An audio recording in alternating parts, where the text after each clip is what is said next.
All right, we are live, everybody. So again, super excited for this webinar. I'll kick it off in just a second, but we typically do see a global audience, so this is going to be a ton of fun. While I'm going through all of this content, feel free to ask questions in the chat. I'll be sure to get to as many of those as I possibly can. Without further ado, let's get rocking. All right, so today we're going to be going over a topic that I really love. It is how to get strategic buyers interested in your business. So if you're looking to sell your startup, this is typically the buyer that you want to sell to. And why is that? Because they will pay more than a financial buyer. And I'll go over the difference between a financial buyer and a strategic buyer in a second. So if you're looking to sell your business, this is definitely a webinar for you. And again, if you have any questions as I'm going through this, feel free to put them in the chat. I'll be sure to get to as many as I can. But really the goal here is to teach you how to position your startup to strategic buyers. What do they look for? What gets them interested? How do you actually pull off a strategic acquisition? They are way less common than financial acquisitions. And that's for a reason. They don't necessarily buy as many companies as opposed to, say, a private equity firm. Because private equity, their whole business is buying companies. So strategic acquisitions, you really need to position your business in a way where it's a 1 + 1 = 3 scenario that makes it a no-brainer for a strategic buyer. Now, just brief introduction of the agenda for today. Really going to go over, again, understanding strategic buyers and why they pay more. How do you essentially track these types of buyers to be interested in acquiring your business? What are some key strategies that you can take away to understand how do strategic buyers assess businesses and what are they really looking for? And how to position your business effectively knowing these key strategies. And then at the end, just how does Acquire.com help connect with strategic buyers? So if you're interested in potentially selling your business, how can we help at Acquire.com? So for those of you that don't know me, my name is Andrew Gazdecki. I'm the founder and CEO at Acquire.com. I previously founded 2 different startups. One was called Business Apps. It was a do-it-yourself drag and drop mobile app builder and a cryptocurrency exchange, Altcoin.io. Both of these companies were acquired. One was to a financial buyer, private equity firm, and then the second one to a strategic buyer. So know a bit about acquisitions myself. We've helped over 2,000 startups get acquired at Acquire.com, and I've been on the other side of that as well with other companies. And then below that are some cool awards that I won for the company Business Apps. And we are throwing a live event. It's called Acquire Live. So if you're interested in learning more about this, we have just a handful of spots left. I'm super excited for this. It's going to be April 9th in San Diego. So I noticed someone mentioned they were in the snow. If you want to come down to San Diego, meet the Acquire team, go through a series of fantastic workshops for both buyers and sellers, reach out to the Acquire team. We'd be happy to get you registered. And again, this is an in-person event in San Diego. It's going to be awesome. Whole team's going to be there. It's going to be a packed house. We're already basically at the maximum capacity for registrations. So if you'd like to learn more, reach out to anyone on the team and we'd be happy to tell you more about it. And then if you're not familiar with what we do at Acquire.com, we are essentially building the world's most founder-friendly startup acquisition marketplace in the world. That's our mission. And in terms of impact, we've been in business about 4 years. We've helped over 2,000 startups get acquired. We facilitated over $500 million in closed transactions. On the platform today, we have over 500,000 registered buyers. We have over 2,000 live listings today, and we've served over 100+ different countries. So transactions all over the globe. It's awesome being able to serve so many different entrepreneurs. Truly the best job in the world. And diving right into it. So who are strategic buyers? The definition is companies acquiring businesses to complement or strengthen their operations. Essentially, these are companies buying other companies where they're going to see some sort of synergy. They're going to see some opportunity for them to expand into a different market, a different geography. It could be for reasons like cost savings. Maybe they're looking to develop a similar product and this could speed up their time to market. They're also operating on a different timeline. So what this means is they have a longer term outlook. They're going to be thinking in decades rather than quarters or years like a typical financial buyer would be looking at. And the benefit of this is as an entrepreneur, the multiples are just much higher when you sell to a strategic buyer. And that's because the businesses that they're buying are just so much more valuable to them than it would be to a financial buyer. That's kind of the simplest way to put it. A strategic buyer could essentially, again, expand into a new market, adopt a new product to sell to their existing customer base and immediately see a return on investment. And that's something they're going to want to invest in to grow further and grow their existing company A private equity firm is typically operating on a 3 to 5 year timeline where they're going to look to buy a business, improve some things, and typically resell the business. Not all financial buyers are the same, but that's typically the reasons why strategic buyers are going to pay so much more for businesses is they just have such a higher ROI to them and their company. So I touched on this a little bit just now, but why strategic acquirers pay more? Again, they're working on a much longer time horizon, and this is a big difference to understand. So when you're positioning to strategic buyers, understanding how they operate, how they're thinking of a return on investment is going to be key to get them interested. They're going to be valuing synergies over financials alone. So this is an interesting point. You hear all the time of, large strategic acquisitions for, small startups. And in these scenarios, they're more than likely not focusing heavily on financials alone. They're looking at the IP, they're looking at the team, they're looking at the future potential of this acquisition opportunity. And again, that's where the multiples come into play that are going to be much higher than a financial buyer. And they're going to be focused on market positioning rather than short-term cash flow. And one example of this would be when Cisco acquired a company called Splunk for $28 billion to expand its AI data analytics capabilities. Essentially, Cisco saw that they were behind with the AI race. They needed a data platform like Splunk. They knew that it would just take way too long to build this on their own. So they acquired the business to get them into that market much faster than they ever could. And a lot of companies, this is how they essentially grow. They grow through acquisitions, and it's a very, very smart strategy. Some market trends that we're seeing in strategic acquisitions. In 2024, we saw deal volume go down, but deal value go up. So if you're an entrepreneur looking to sell your business, this is good news, meaning valuations are going up. But this also means that strategic buyers are being more selective with the acquisitions that they are looking to do,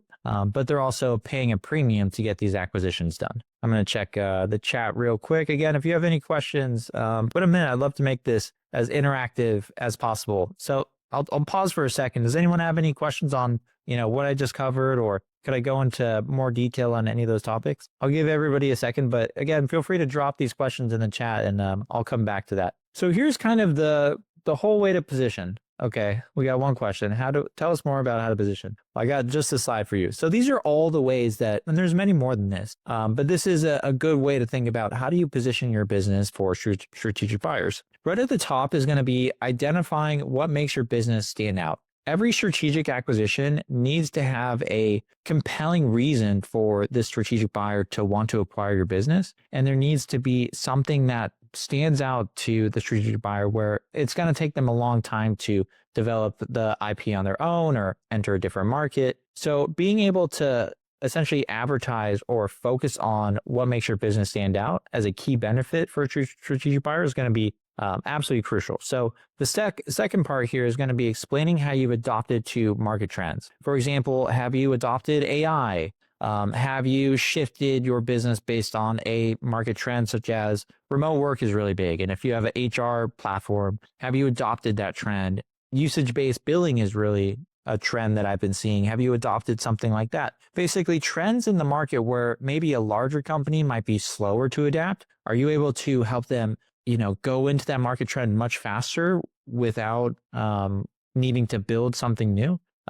Number 3 would be protecting proprietary technology. So when I think of this, I typically think of data. Do you have a unique piece of data that your company has amassed over periods of time? That again would just be really, really hard for a strategic company to just enter the market and capture what you already have. The fourth one would be calculating potential cost savings. When I think of this one, I think of how long did it take to develop your IP? How long would it take a potential acquirer or to access a potential customer segment? There's many different angles here. You could also argue, by acquiring your company, they could reduce their costs with maybe they have an in-house partnership where they're referring customers over to a key piece of technology. An example here would be maybe it's a big MarTech platform and they have an email component and they refer all these customers over to use this email component. And if they brought it in-house, they'd be able to save the costs on that partnership and offer this directly to their customers.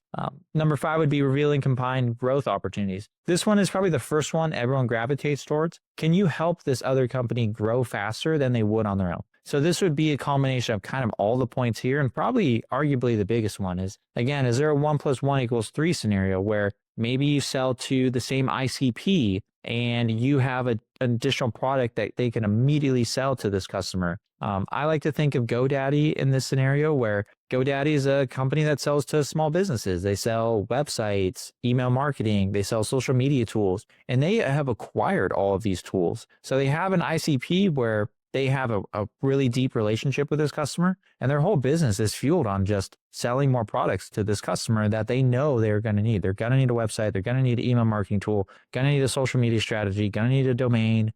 So thinking of ways to help the strategic buyer grow faster is going to be absolutely key. Number 6 would be talking up the strengths of your team. Do you have expertise in a specific segment or specific market? Are you an extremely technical team and you could help them with the adoption of AI company-wide?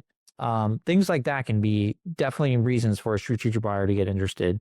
Number 7 would be, how easily do you integrate? The way to think about this one is, do your cultures match? Is it going to be really hard to integrate your company and your team and your product, or is it going to make complete sense? Is there a synergy with how you view business and how your company operates with theirs? Because integration is also a key part of making strategic acquisition successful. This is sometimes the number one reason that strategic acquisitions don't work out, is when a strategic buyer acquires a company, it is a big lift for them. It's going to take a lot of their team's time, a lot of their team's resources. And if the two companies aren't able to integrate, it's never going to work out. So understanding if there is an integration fit from the onset is going to be huge. And then being able to demonstrate a lean, scalable business. For example, if you think of a company like Calendly, where it's a product that has product-led growth, they're able to sell the product without a big sales team. That's going to be a very attractive business to acquire, because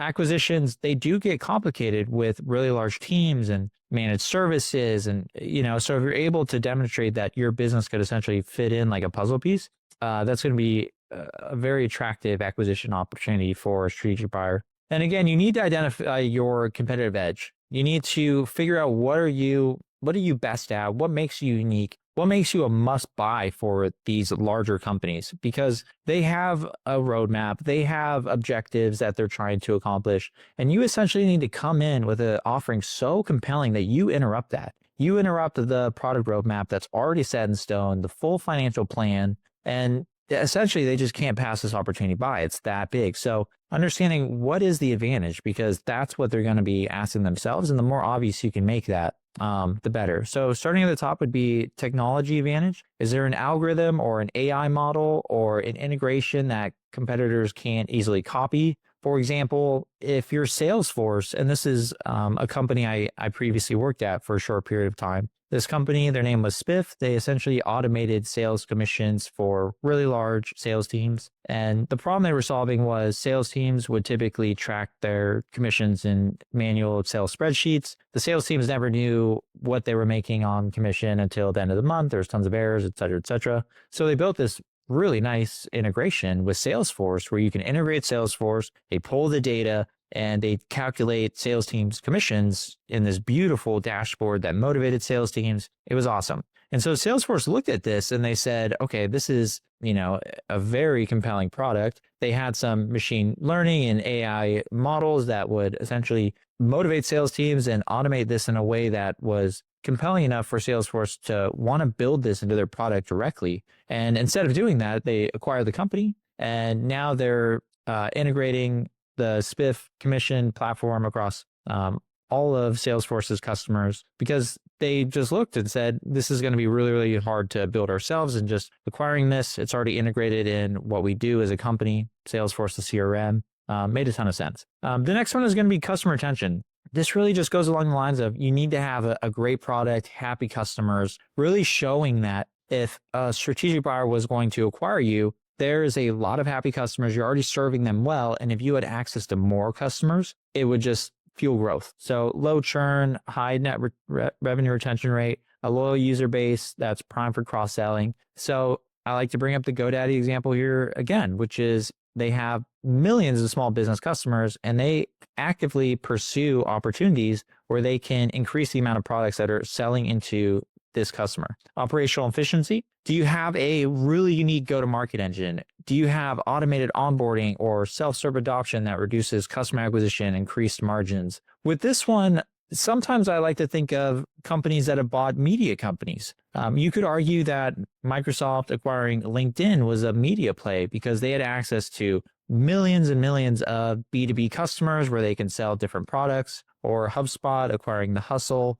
There's a number of these acquisitions, but essentially, if you're able to give them access to a specific customer that they can sell their products to at a lower cost than they're able to now, that is a huge competitive advantage. And it's really easy to draw the line to ROI on an acquisition like that. So the key question is, why should a strategic buyer acquire you instead of building it themselves? The answer needs to be really obvious. Again, we're talking technology that would take them years to build and millions of dollars, potentially tens of millions. Can you get them there faster? Can you accelerate entrance into this market? Customer retention, is there a cross-selling opportunity?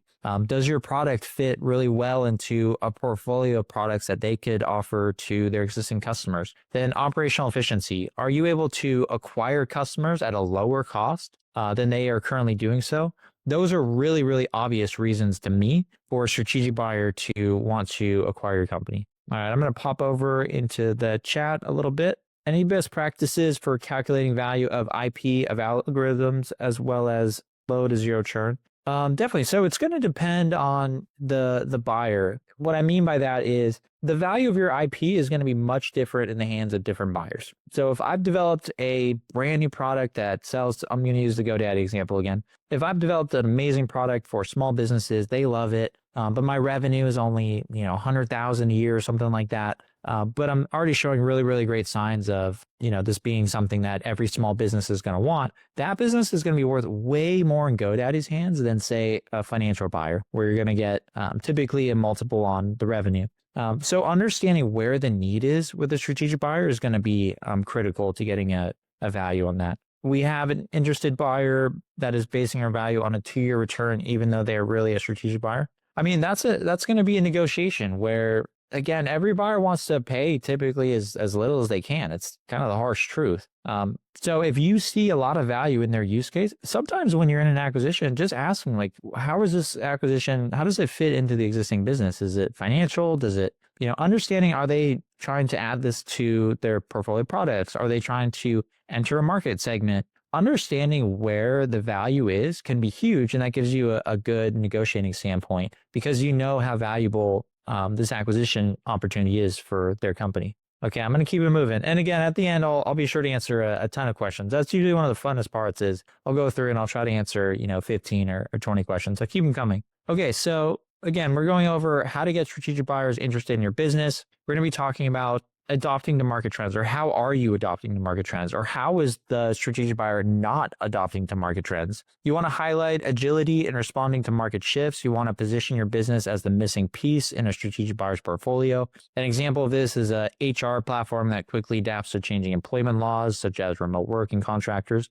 And what I'm really trying to highlight here is business is always shifting. There's always changes. The biggest one, obviously, is AI that's hit every single industry. And there's so many larger companies that are still flat-footed with AI. They don't have an AI strategy. Maybe they have a small ChatGPT integration or something like that, but they don't have a true bottoms-up, how do we rethink our organization with AI? So you could be a team that are, and this is just one example. It could be so many other different market shifts, but maybe you're a team of AI experts and you're able to come in this large organization and streamline all of their workflows and really help them operate in this new AI first world.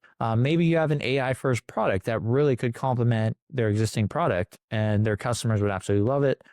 Basically helping larger companies adapt to what's changed in the world because you saw it early and it was much easier for your smaller company to shift to this market trend. So that's a big one. And you can also position yourselves as, experts in this trend as well. With the example I gave, there's tons of old clunky HR platforms where maybe they haven't really fully adopted a certain HR workflow. Maybe you're experts in this new way of working.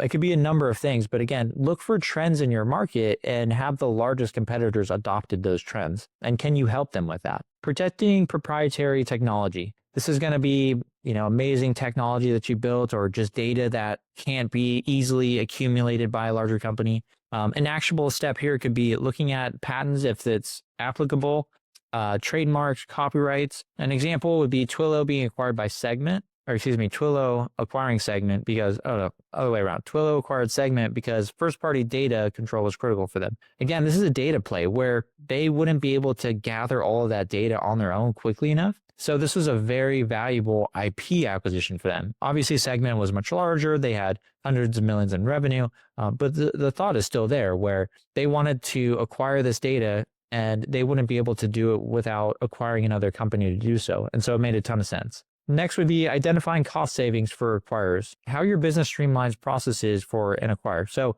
an example would be CR systems, customer data, access to new markets, operational efficiencies. Are they looking to enter a market and you can get them there much quicker? They don't have to spend, tens of millions of dollars, make mistakes, learn certain things, hire a team, create a whole plan. Because larger companies they move slow. It's a cost of doing business at scale. And so the example I have here is Atlassian acquired Trello instead of building a competitor, saving them years of R&D. And that years of R&D is opportunity costs where they could be in the market, they could be selling this to their existing customer base and having to build the product, build it correctly, avoid mistakes. It's almost impossible to execute a strategy like this without any mistakes. And so if you're able to, deliver basically perfect execution because they know that your product in their hands of customers will save them a ton of time and generate a lot of revenue, that's going to be a big reason for a strategic buyer to be interested in acquiring your business. Unlocking growth opportunities. This is cross-selling, upselling, expansion. Can you help drive adoption into a new market, sell an existing product to their existing customers? Can you help them get into a region of the world that they're not necessarily familiar with?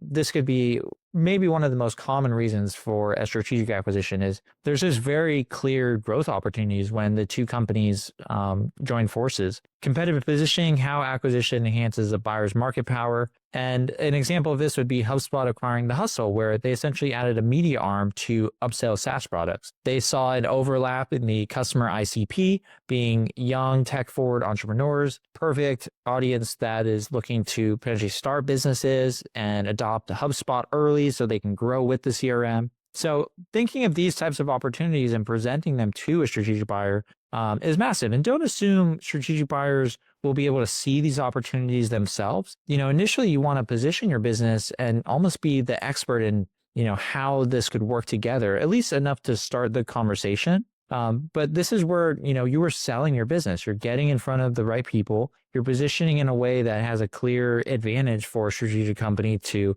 acquire your business for reasons such as to grow faster. That's a very, very obvious one. The value of your team. So this is where your leadership and key team members are critical to the success, meaning you have expertise in a certain region. You have expertise in a new market shift. You have an understanding of a certain technology that's really, really hard to understand. And the key part of this is you're definitely going to need to structure incentives to retain these key members post-acquisition. And the example here I have is Stripe acquiring Paystack. Paystack is based in Africa, and this allowed the Stripe team to have deep expertise in the African fintech market. And this is a part of global expansion where they're able to expand globally because the team understands the different ways of doing business in different areas of the world, and they acquired a team to help them execute on that. One part about the team and yourself as an entrepreneur to understand when you sell to a strategic buyer as well is they're going to want to have you stay on. So I hope that's okay with you. Without that, a deal is likely to not go through at all. If you sell to a financial buyer, though, you could likely, leave within 30, 60, 90 days. That's a very common negotiating tactic. So I have some entrepreneur friends where they understand where they would never be able to work at a larger company. And so whatever earnout or transition is negotiated, they factor in just, hey, I'm going to leave to start a new business, whatever it may be. Others are very mission driven where, they can see themselves, entering a larger company and continuing to grow the business for 5 years or 10 years down the line. And so having that attitude with these conversations with strategic buyers is huge, where you're painting this vision of the future where you and your team are able to come in with expertise that they don't have in-house, and you're willing to structure a deal where you stay on post-acquisition to make sure that this acquisition is extremely successful, because the success of these types of acquisitions are always driven post-acquisition. What I mean by that is through the integration or through cross-selling the product to their existing customer base, it's not necessarily, it's very different from a financial acquisition where, you're essentially getting a multiple on future cash flows. You're looking to grow this business and expand more than you are today. The next slide here is ensuring a smooth integration. I touched on this a little bit, just the importance of it. You really need to align company cultures to make sure that these acquisitions work. If the two teams don't get along, it's just not worth it. It's too much time. It's too expensive. It's too much of a distraction. Do things like prepping due diligence materials ahead of time, just making the buy easy for buyers. And this is just good advice for any type of buyer, but especially strategic buyers, because again, buying businesses isn't their core strategy. Some companies, sure, but for most, it's not. And so most companies, they don't have a head of corporate development. They don't have an in-house team exclusively focusing on these types of acquisitions. The larger companies definitely do, but just assume anything you can do to make just this whole process easier is definitely going to be in your favor. An example of this would be Microsoft and the GitHub acquisition, where Microsoft embraced GitHub's developer first open source ethos. They kept GitHub independent while investing in its growth. There's just a good fit. Microsoft, a very, software driven company, GitHub as well. So I think that was a good example of where two company cultures were able to integrate well. But this is something that all strategic buyers are thinking about is what is the opportunity cost? Where could this, fall through? And a big piece of this is you acquire the company, the teams don't get along, business grinds to a halt, and the acquisition is then probably deemed a failure. Demonstrating scalability. This is where you're going to be looking to show revenue growth potential with existing assets. So again, your product, your customer base, your geography. Do you have lean operations that can expand efficiently? Meaning, is it going to be really hard to deliver your product or your service to, let's say, 1 million more customers on the extremely high end? But let's say it's 10,000 more customers. If they brought you 10,000 more customers today, would you be able to service those customers, or is there a 30-month onboarding period, or 30-day onboarding period, and it's just going to be really challenging to deliver that? And then if that's the case, you have to hire more people. So thinking through that, like, is there ways to streamline your existing operations to make them leaner and operate more efficiently? And I love the Calendly example. It's just a beautiful business. It's a simple calendar link. They don't necessarily need a sales team, and they can scale to millions of customers with a product-led growth model. So minimal sales team needed, extremely high margins. This is a very easy business to integrate into another company. It's essentially, everything is about the product. Users can sign up. I'm sure you're all familiar with Calendly. But just thinking through this, if you were to go into a strategic company, what does that look like in terms of the scalability of your offering? Is there constraints that need to be discussed or could be streamlined before you even start the conversations? If you think about those things now, the better. And then one case study of a strategic acquisition that we did at Acquire.com, a company called SmartPath. They were acquired April 2024. SmartPath is a pricing intelligence platform for tax pro. They were acquired by a company called SmartVault, a client and co-portal for accountants. SmartVault gained US and product expansion and hired founder as VP. And we see tons of acquisitions like this, where it's just a great complement to an existing company's portfolio of products or services. They acquire an amazing team that can help step in as VPs or other high-level roles to push on growth even further.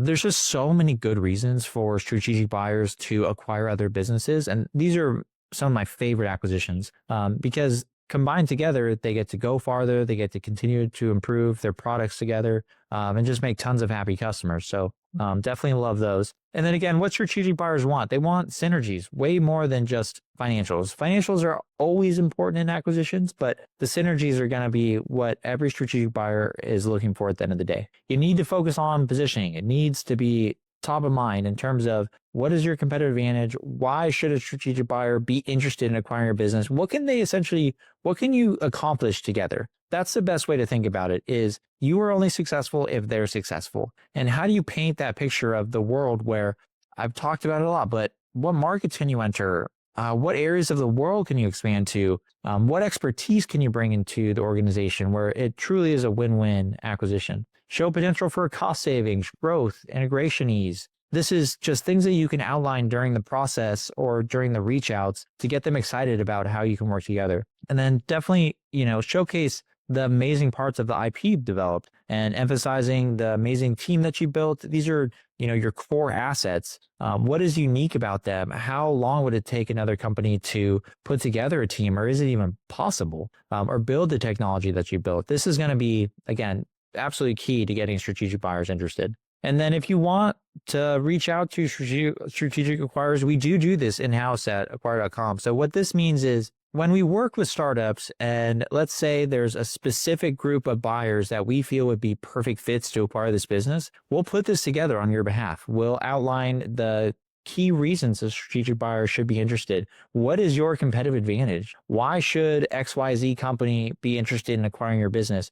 And we'll help position your business to these larger companies to, number one, maximize your acquisition, because that's our main goal at acquire.com. And really create a process when working with us where you have multiple different companies interested in acquiring yours. And this is how we achieve the highest multiples when working with different startup founders. And it's definitely kind of an art. You need to look at every buyer uniquely, where we need to understand what is the advantage, why should they be interested, and we map out this universe of potential strategic buyers and really build the business case. Why does this make sense? So if you're interested in potentially learning more about the service, reach out to us. We'd be happy to chat. We can research your market, find the right candidates, position your business for high value, seamless exit, and then execute the outreach campaign that maximizes interest. So we'll do all of this on your behalf. So now I'm going to hop over to some questions. I hope you all enjoyed that. What'd you think? Put it in the chat and I'll go through and I'll just start answering questions. I got time for, it's looking like 15 or so. Very helpful. All right. Good insight. Thank you. Loved it. All right. Oh, Bev, he's got a dentist appointment. Good luck with that. This is helpful. Thank you. Appreciate the info. Awesome. Appreciate all of you. So keep the questions coming. I'm just going to go. I got a list from my team over here. Okay. So what exactly differentiates a strategic buyer from a financial buyer? Really the reasons why they're buying the business. Strategic buyers looking to grow their business further. They're looking for synergies. They're looking to expand into a new market. They're looking to deliver a new product or service to their existing customer base. While a financial buyer is typically looking to acquire business, grow it further, and either hold or resell it.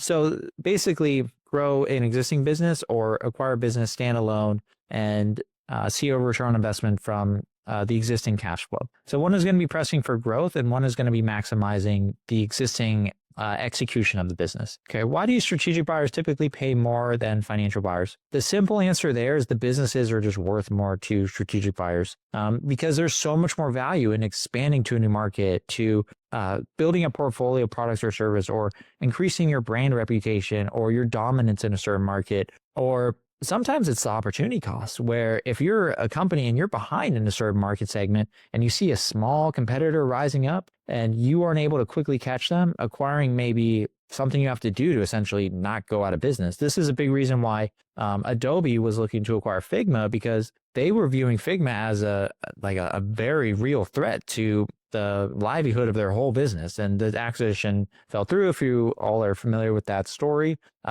But that's also a big reason why, this is kind of a tangent, but strategic buyers, they will acquire businesses out of fear, where they're worried that this is going to be like Facebook acquiring Instagram. Instagram, they generate, Facebook acquired Instagram for $1 billion. And I believe Instagram now generates $1 billion every week. Something crazy like that. So if Mark Zuckerberg didn't have the foresight to acquire that business, they could have genuinely been the one company to really compete toe to toe with Facebook. That's up for debate, but that's why they paid such high multiples. What industries are seeing the most strategic acquisitions right now?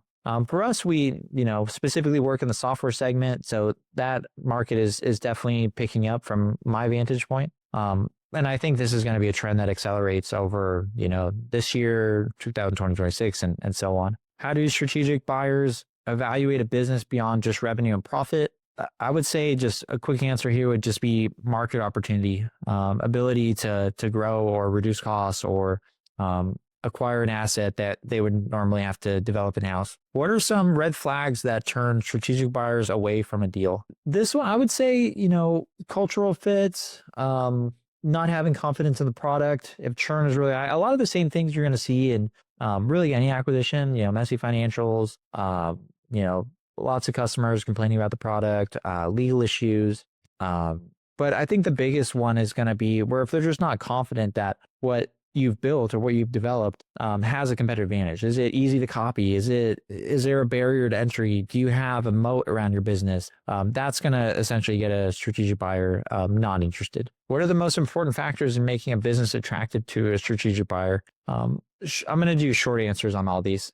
For this one, I'd say if there's not an obvious synergy between the two companies, meaning you don't share the same ICP or you aren't able to accelerate a business objective for them, whether that's expanding to a new market or entering a different product segment. If it's not obvious, then I don't think it's going to work out. So that's an important factor. How can sellers clearly showcase synergies that would appeal to a strategic buyer?